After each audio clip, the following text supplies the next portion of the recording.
What are the 9 most uncertain tight end situations we need to look at for fantasy football in 2023? Here's ranking them, breaking them down for you as we begin another week and another edition of Locked On Fantasy Football. You are Locked On Fantasy, your daily NFL fantasy podcast. Part of the Locked On Podcast Network, your team every day.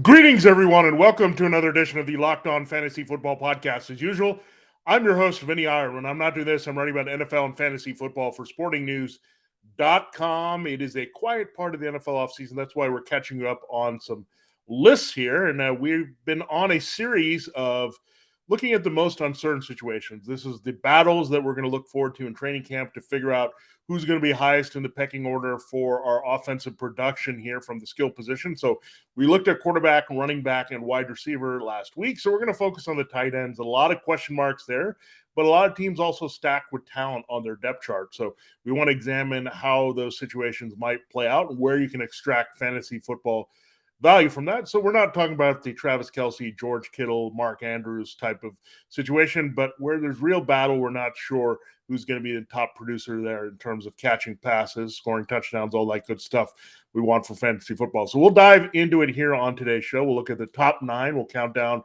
from 9 to 1. Thanks again for making Locked On Fantasy Football your first listen today. Subscribe and follow for free wherever you get your podcast. This episode is brought to you by FanDuel Sportsbook, official sportsbook of the NFL. Make every moment more. Visit FanDuel.com/lockedon today to get started.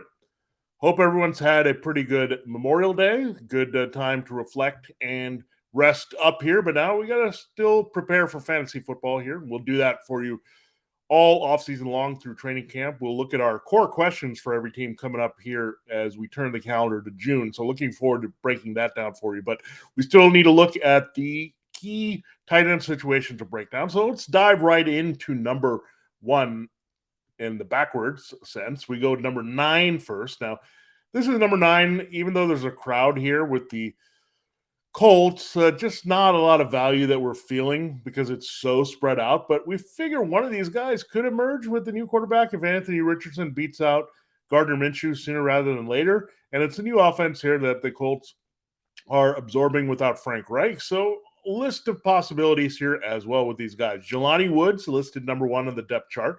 He's the one ranked highest in half-point PPR right now, according to the consensus experts.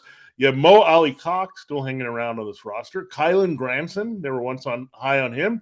And they also drafted Will Mallory out of Miami. So they've got a rookie in the mix with all these guys. I still think Jelani Woods is the most talented guy here on the field. Will the Colts coaching staff feel that way? And keep in mind, they have a bit of a void here behind Michael Pittman Jr. and Alec Pierce with Paris Campbell on the move. So it could open up room for a third target to be the tight end here in Indianapolis. We're going to watch that here. And Richardson still is a rookie, even though he has a big arm that you can rely on the tight end. We've seen Gardner Minshew throw that position as well in his days with Jacksonville and Philadelphia. So there's some value to be extracted. I would say Jelani Woods is the best bet to emerge from this group. They could definitely cut one of these guys. I would think Allie Cox is probably in the chopping block most here in camp. He's been around the longest, was tied most there as a former basketball player to the Frank Reich era. So these younger tight ends really could get some opportunities here. So you need one of those guys to kind of fade out of this.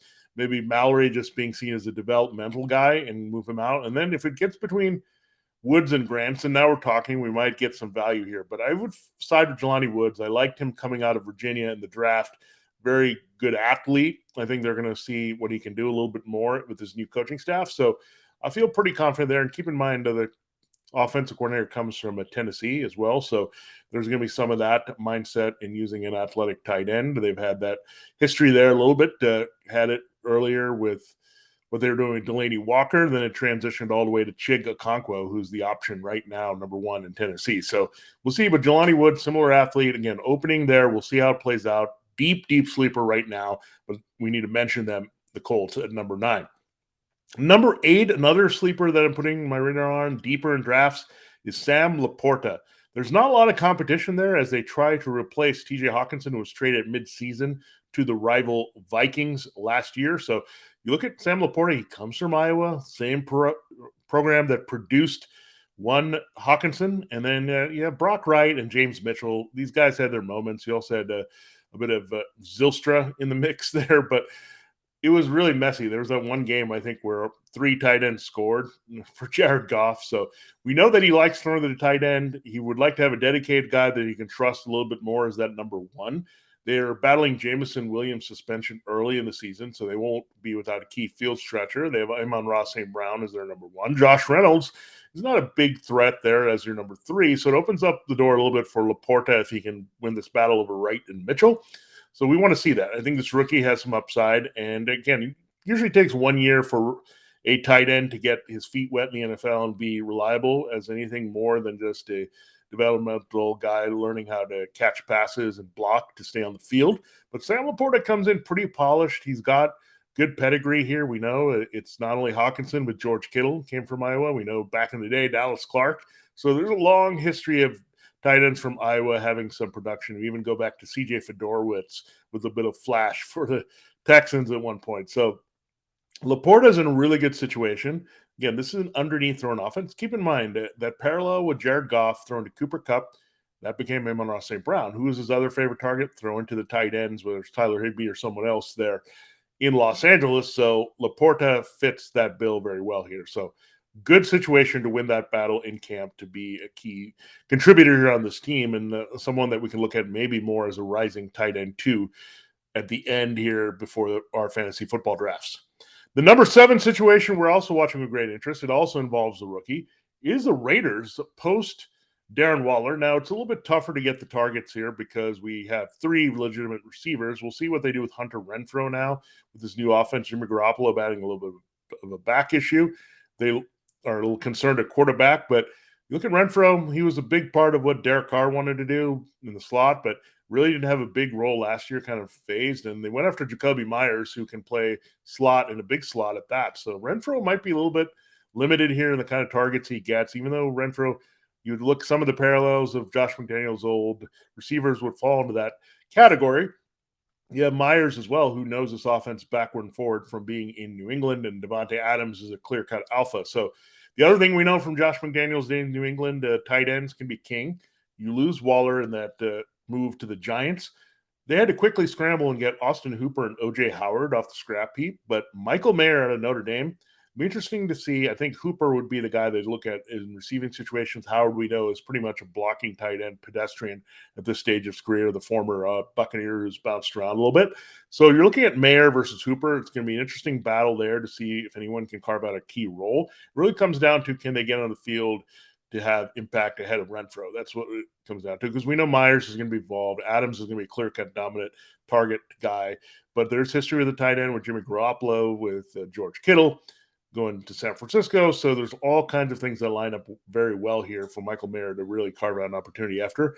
I think he was dropped a little in draft, so opportunity to prove himself, much like Laporta, as being very effective here as a younger tight end. Maybe year 2 we're sitting in business with both these guys, but watch out for year 1 based on their current situations to have accelerated production. Now, there's a few more rookies we will definitely be talking about here that are making things interesting in other tight end situations across the league. We'll get to those in our final 2 segments here. 6 more teams to go, number 6 through number 1, with the most uncertain tight end situations in fantasy football here ahead of a training camp in 2023.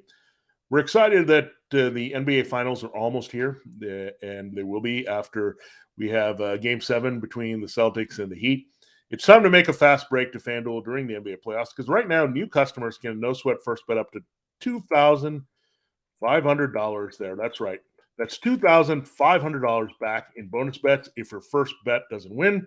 It's awesome to bet there, and we've been lucky to have that longer series, right? We thought it could be a sweep for the Heat, but we got 7 games. We got the finals coming up with the Nuggets on the other side. With the NBA, just like with the NFL, MLB, NHL, any pro sport that you're looking at and beyond, they have great promotions every day that you can check out on FanDuel Sportsbook to take advantage of that, whether it's a single game parlays or deals and combinations that checking them out there.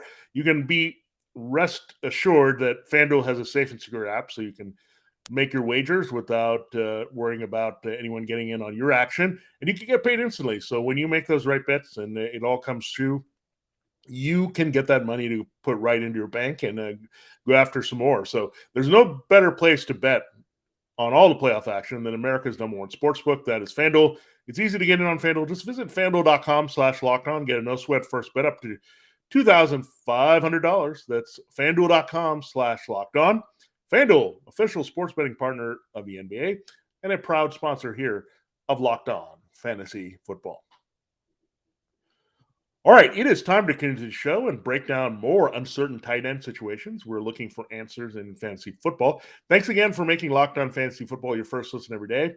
Every dayers, a special shout out to you. We'll start looking at our core questions there for our teams starting tomorrow. So we'll start with the Dallas Cowboys. We'll do that. We'll go alphabetical order by division across. So we'll start with the NFC East, go all the way to the NFC West, then do all that with the AFC again. So Dallas Cowboys, a good place to start to check that out as we do a little team preview, but we answer 3 core questions over the course of the show to give you insight to what we want to answer and what we want to find out here before we invest in Cowboys and fantasy football. So that's coming up. Thanks again for making us your first listen every day. We're free and available wherever you get your podcast. We're part of Locked On Podcast Network. Your team every day, your fantasy football team every day. All right, the Green Bay Packers are our number 6 team with an uncertain tight end situation. Now there's some excitement between Luke Musgrave and Tucker Kraft, their 2 rookie tight ends that they were drafted. They said goodbye to Robert Tonyan. He's now with the Bears. Mercedes Lewis, their longtime venerable blocking tight end, is still a free agent. So they moved on. They got 2 tight ends here. They added 3 receivers. A lot of depth that the Packers are trying to reboot here. So moving on from Tonyan, of course, so you don't have Aaron Rodgers anymore. You have a young quarterback, Jordan Love, who's going to be that key third target. We figure Christian Watson, Romeo Doubs are going to have a key role coming back. They did get more depth at receiver, including Jaden Reed, but we look at this, the tight end spot and the 12 personnel. Matt Fleur, keep in mind, he also has a tie to the Titans and the Rams, who use 12 personnel effectively at times. So he's going to take more control of this offense, put them in better personnel formations to help Jordan Love here and make it harder for the defense. So you could see a lot of 12 where you have Watson and Doubs and Musgrave out there as well with Kraft, and Musgrave maybe lining up in the slot. Now we're going to go a little bit higher on Musgrave because he's the higher drafted tight end. I mean, when you draft 2 tight ends, you figure you like one more than the other to have more impact on your team. And Luke Musgrave definitely is that field stretching athlete. I think Kraft is a little bit more of a well-rounded tight end, so they could look at him in that role initially as a blocker and fill in Mercedes Lewis's role. But Musgrave is the best candidate here to fill in for Tonyan. And again, sometimes need to be patient with these young tight ends. Need a year sometimes. The rookie year doesn't always materialize as valuable here. We saw that to some degree with Isaiah Likely working behind Mark Andrews, but he did flash when he got the opportunity. Greg Dulcich, where there with the Broncos, had his moments as well. But there are times when the situation really lines up, and Musgrave is in a very good situation here. Again, they're looking for a number 3 option that they can throw to consistently. They lost Al Lazard, Randall Cobb is gone, so they need help behind those youngsters, Watson and Doubs. They got Samori Toure and some others there that they can look at, but Musgrave has a big opportunity here, especially working with a younger quarterback who could rely on the tight end, maybe more emphasis on throwing to the tight end in this offense as well. So we're going to look at it, but I think Musgrave, just being the better athlete, is the better receiver we're going to target here and look at very carefully. Not going to draft him, but we definitely like him as an upside tight end too. We're going to watch on the waiver wire here in 2023. Speaking of Greg Dulcich, he had a nice rookie year for the Broncos. Early injury issues. We know what an amazing athlete he was. He put it up at the combine out of UCLA, but now he's got a bit of a crowd and it's a new look offense. So he was the guy replacing Noah Fant last year as he was traded to the Seahawks in the Russell Wilson deal. But now you have Albert Okwuegbunam and we have Adam Trautman. Why is Adam Trautman worrisome? Because, well, he was with Sean Payton and Joe Lombardi. There's that Saints connection there. Payton wanted Trautman that badly. He liked him in New Orleans. Then Juwan Johnson kind of emerged, and they used the Taysom Hill crossover experience at tight end. That was it for Trautman's value. But now he comes over, maybe a second shot here. He's a pretty good athlete. You got Albert O still in the mix. Again, new offensive coordinator in Lombardi reevaluating the whole situation. Again, Dulcich is a plus athlete, and it should lean towards him here, but it's really hard to trust too much in him with those guys still on the roster. Maybe they'll make a move. Maybe they'll cut Albert O. Something to look at there that could give us a little bit more clarity, but it's really hard to go in on Dulcich knowing those two guys are there as well. So I'm going to pump the brakes a little bit on the Dulcich breakout. We also have Russell Wilson, who's not a big tight end thrower, and you also have Tim Patrick coming in the mix with Jerry Jeudy, as well as the rookie Marvin Mims. Patrick didn't play all of last year. Cortland Sutton was battling injuries. He's in the mix as well. So there's also limited targets potentially to go around if they go more 11 personnel. And the Wilson's history saying not to go a lot to the tight end. Again, Trautman and Albert O, the presence of them makes it really hard to trust Dulcich here as a starter. You could look at him maybe as a streamer, good draft pick, and consider if he could be used, but I don't like this situation at all in Denver.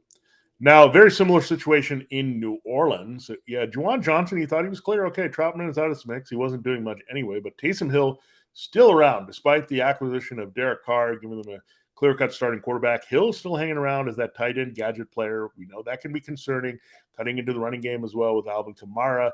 And now you have the addition of Jamal Williams. So I don't know if there's as much for him there, especially with the rookie Miller in there as well that you look at out of TCU in the backfield. So Hill might actually be used in this tight end role a little bit more, that hybrid all over the field. So that may not be great for Juwan Johnson. But you also have Foster Moreau, who's in this mix, and he's a New Orleans native. He was dealing with some Hodgkin's issues there off the field, and we didn't know if he was even going to play. He was stepping away from the Raiders. That's why the Raiders had to reboot quickly after trading Waller with Hooper Howard and then Michael Mayer. But Morrow ends up home. They do like him quite a bit, his style of offense. And it's interesting that Morrow also comes from the Raiders because there's the Derek Carr connection, right? So there is some of that familiarity. Morrow filled in well for Waller when he was out. So that's a little bit concerning, right? Especially for Juwan Johnson. So we're going to also be a little bit slow on him and really bury him among the tight end twos. Watch out for Morrow having a key role here at Hill, throwing a wrinkle into all this, getting some key gadget touches. So there you have it. There's a look at now 6 uncertain tight end situations. There's 3 more that intrigue us for fantasy football that we really want to find out, where there's some potential big payoff if we know how things play out with those situations. We'll have that in our final segment here on Locked On Fantasy Football. Thanks again for making Locked On Fantasy Football your first listen every day. Every day, again, we will have our core question series continue and start here. We'll pick it up from we did last year, and we'll start with the Cowboys, start with the NFC East, go away all the way across to the AFC West. So we'll have core questions for all 32 teams to ask and hopefully provide a few answers here as we go into the heart of the offseason with minicamp and training camp. And again, we're part of Locked On Podcast Network, your team every day, your fantasy football team every day. Okay, it's time to close the show. We're going to reveal the top 3 uncertain tight end situations in the NFL. Number 3 is the Arizona Cardinals, a new type of offense. They steal some Browns concepts there under Kevin Stefanski. So you have Trey McBride, Zach Ertz. They're pretty much ranked neck and neck there in fantasy football expert half-point consensus rankings. So what do we do here with McBride and Ertz? McBride, the rising star, Ertz, the fading veteran. It's now just 2 guys here. I would side more to McBride. I think they'll work in Ertz a little bit, but they want some athleticism on the field. They just moved on from DeAndre Hopkins, so that opens up a lot of possibilities behind Marquise Hollywood Brown and Rondell Moore for the tight end to have a bigger factor. So maybe just turning the page here with their offense overall. Ertz again slowed down a little bit last year. He's a venerable guy that you look at, but watch out for Trey McBride. So this is going to be tough. I think it's going to be an even committee here, the usage. So Ertz's value is probably peak. We know Ertz, when Hopkins was suspended, he had a big role here, but McBride may displace him here as a key target or kind of split the work here at tight end. So something to watch for sure. New style of offense.